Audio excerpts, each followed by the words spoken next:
Assalamualaikum warahmatullahi wabarakatuh. Halo semua, saya Septia Caningrum, bisa dipanggil Tia. Nah, di video ini saya akan membahas tentang materi-materi di kelas 10 semester 1. Materinya itu ada 5. Yang pertama ada komputasi mandiri atau komputasi manual, yang kedua ada array, yang ketiga ada mesin pencari dan variabelnya, yang keempat ada ekosistem periksa fakta, dan yang terakhir ada pemanfaatan media digital dan juga keamanan dasar jaringan. Di video ini saya akan membahas satu persatu dari kelima materi tersebut. Langsung saja saya akan membahas materi tentang komputasi manual atau komputasi mandiri. Materi yang pertama yaitu komputasi mandiri atau komputasi manual. Apa sih yang dimaksud dengan komputasi mandiri atau manual? Nah, yang dimaksud dengan komputasi mandiri atau manual yaitu proses berpikir untuk memperoleh sebuah informasi dari sekumpulan data oleh manusia tanpa komputer. Contoh penerapan komputasi manual atau mandiri dalam kehidupan sehari-hari yaitu seperti menghitung nilai rata-rata, kemudian menghitung jumlah orang yang menyukai makanan atau minuman tertentu. Selanjutnya kita membahas mengenai materi yang kedua yaitu tentang array. Array merupakan struktur data linear yang digunakan untuk menyimpan elemen-elemen dengan tipe data yang sama dalam satu blok. Setiap posisi elemen disebut dengan indeks. Indeks dalam array dimulai dengan angka 0. Untuk lebih jelasnya, saya akan menjelaskan di Python online. Selamat menyaksikan. Jadi di sini saya akan melanjutkan untuk menjelaskan tentang array. Nah, di sini ada angka 10, 45, 60 sama 70. Nah, yang dimaksud indeks itu adalah posisi elemen-elemen. Jadi kalau indeksnya di array itu dimulai dari angka 0. Jadi kalau 10 itu 0, terus kalau 45 itu 1, 60 itu 2. Misal di studi kasus itu diminta untuk menentukan nilai tertinggi atau max. Jadi kita pakai ini. Nilai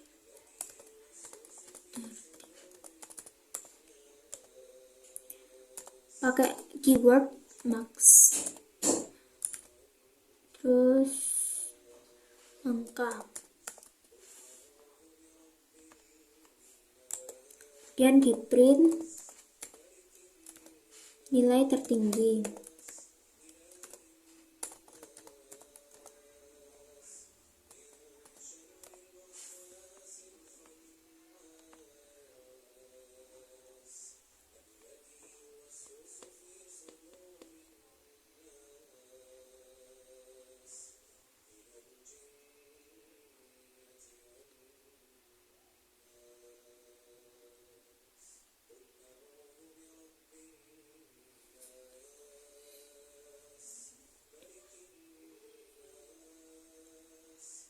Muncul hasil 70 sebagai nilai tertinggi.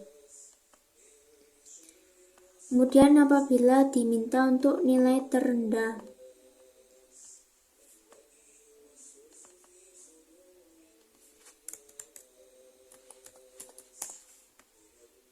kita pakai min.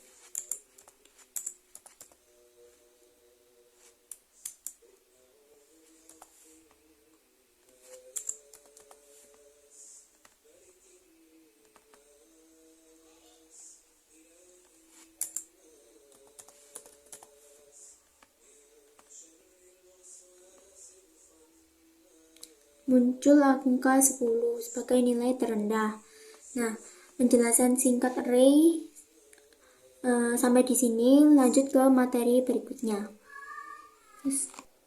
Selanjutnya kita memasuki materi yang ketiga yaitu mesin pencari dan variabelnya.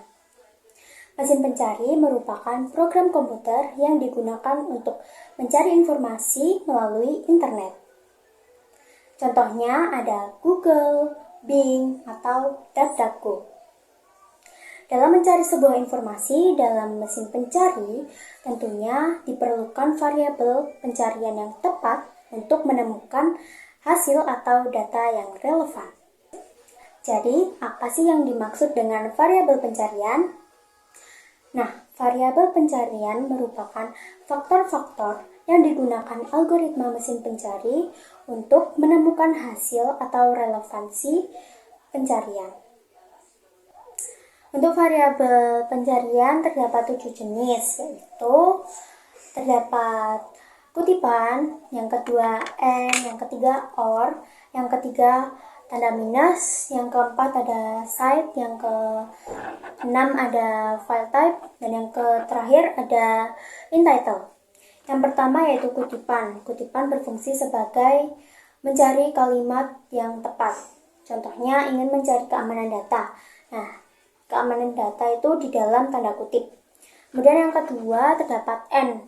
N itu menampilkan hasil dari semua kata, yang mengandung semua kata. Contohnya, komputer and jaringan. Nanti hasilnya komputer dan jaringan. Yang ketiga terdapat or. Or itu fungsinya sebagai untuk menampilkan hasil atau informasi yang mengandung salah satu kata. Contohnya, wifi or kabel. Nanti hasilnya salah satu dari kata tersebut. Nah, yang keempat terdapat tanda minus, itu untuk mengecualikan kata tertentu. Contohnya, nirkabel minus jaringan, seperti itu. Kemudian yang selanjutnya terdapat site. Nah, site itu berfungsi sebagai mencari informasi di situs tertentu. Contohnya, site.2kemdikbud.go.id informatika. Nah, itu hasilnya nanti informasi mengenai informatika di situs Kemdikbud. Kemudian yang keenam terdapat file type. Nah, file type itu berfungsi sebagai mencari informasi di tipe file tertentu. Contohnya in file type (2) PDF keamanan data. Nanti akan memunculkan terkait keamanan data, tetapi filenya itu PDF, seperti itu. Nah, kemudian yang terakhir ada entitle. Nah, entitle itu fungsinya juga untuk mencari informasi, tetapi dalam judul tertentu. Contohnya, entitle (2) keamanan data. Nanti akan menghasilkan sumber-sumber atau informasi yang mengandung judul keamanan data, seperti itu. Selanjutnya, kita memasuki materi yang keempat, yaitu ekosistem periksa fakta. Nah, ekosistem periksa fakta merupakan jaringan dari berbagai platform, alat, dan individu yang bekerja sama untuk memverifikasi kebenaran. Terdapat 3 aktor utama dalam ekosistem periksa fakta. Yang pertama terdapat organisasi dan jurnalis periksa fakta, yang kedua media sosial, yang ketiga masyarakat umum. Nah, perannya organisasi dan jurnalis periksa fakta yaitu untuk memverifikasi informasi melalui sumber-sumber yang valid. Untuk peran media sosial yaitu sebagai media utama untuk penyebaran informasi, dan peran masyarakat umum yaitu sebagai penerima atau pengelola informasi. Di era digital ini, tentunya masyarakat memerlukan kemampuan untuk memilah berita mana yang fakta dan berita mana yang bukan fakta. Untuk memeriksa fakta dari suatu berita, kita dapat menggunakan platform digital seperti cekfakta.com atau turnbackhoax.id.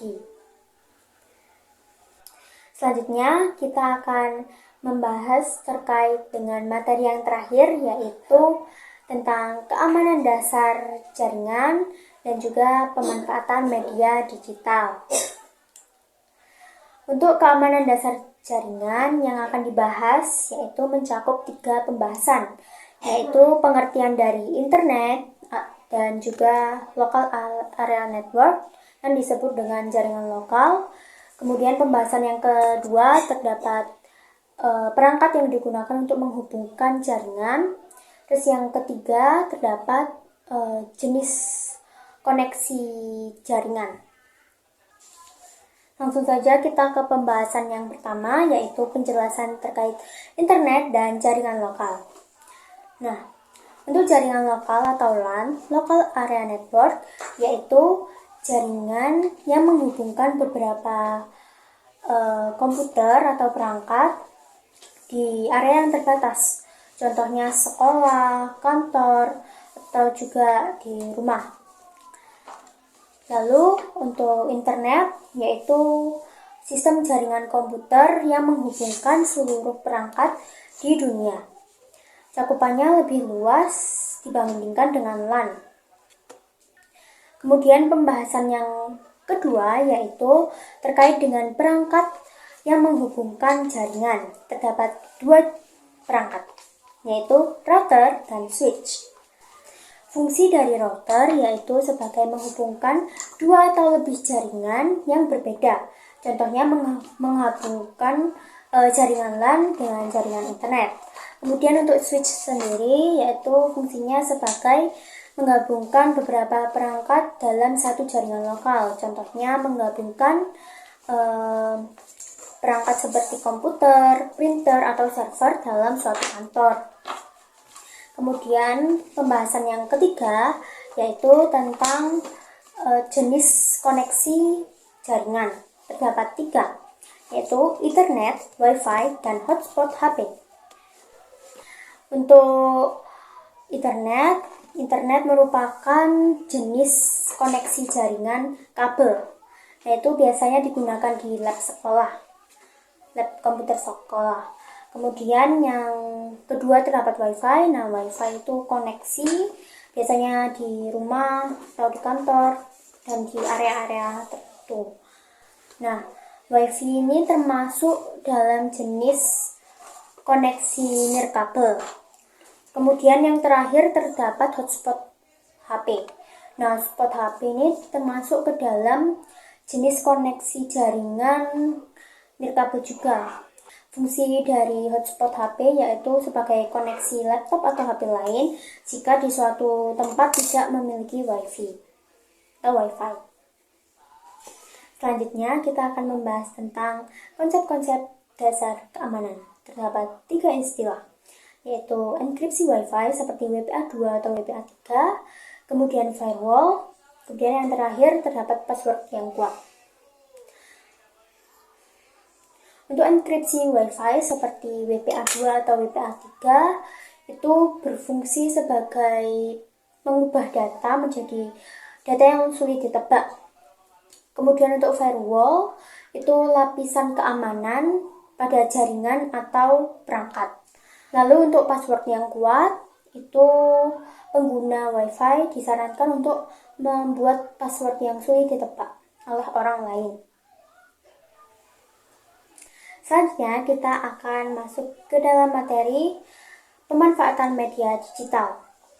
Nah, pastinya kalian semua menggunakan atau memanfaatkan media digital seperti WhatsApp, TikTok, Instagram, dan lain sebagainya. Nah, menggunakan atau memanfaatkan aplikasi tersebut juga sama dengan memanfaatkan media digital.